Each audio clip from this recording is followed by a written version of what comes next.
This man is a top assassin.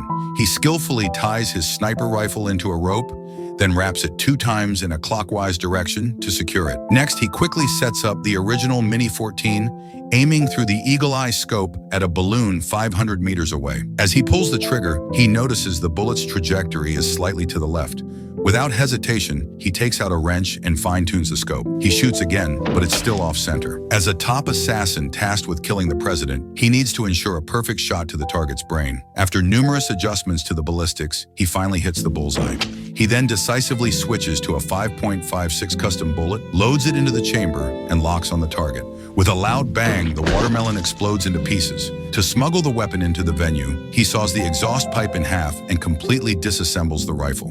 He wraps each part in heat-resistant film, places them inside the cut exhaust pipe, and reassembles it under the car. The next day, the assassin drives toward the French border. Just as he's about to present his passport, a police officer suddenly demands to check his luggage. Luckily, the weapon is hidden inside the exhaust pipe, allowing him to avoid the search. However, the French police have received intel that the assassin, codenamed Ghost, is planning to kill the president. They've even pinpointed his location and quickly deploy a large number of officers to raid his hotel.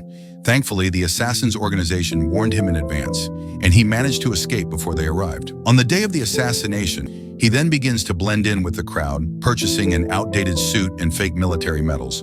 He disguises his right leg as amputated, turning himself into a frail, disabled veteran. Leaning on a cane, he shakily walks into the venue. The security guards eye him suspiciously, but his forged military ID is convincing enough, and he passes the check. Once at the best sniper position, he quickly releases his stiff right leg and gently pulls back the corner of the curtain. With his eyes, he estimates the shooting distance and immediately unscrews the cane handle, revealing hidden rifle parts. He assembles the weapon with precision, then grabs a chair to use as a makeshift rifle rest. He locks onto the target direction and waits for the president to appear. However, he's shocked to see that the parade site is now on high alert. Armored vehicles are lined up, thousands of infantry soldiers are guarding the perimeter, and rooftops are packed with Special Forces scouts. As President de Gaulle steps onto the plaza to announce the start of the parade, an intelligence officer rushes into the security center and urgently asks, "Did a disabled officer enter the venue?" The sergeant immediately senses trouble, and the two rush to the assassin's room. But by the time they arrive, it's too late. The assassin has already lined up his crosshairs on the president's head and without hesitation pulls the trigger. However, miraculously, the bullet misses and the president narrowly avoids death.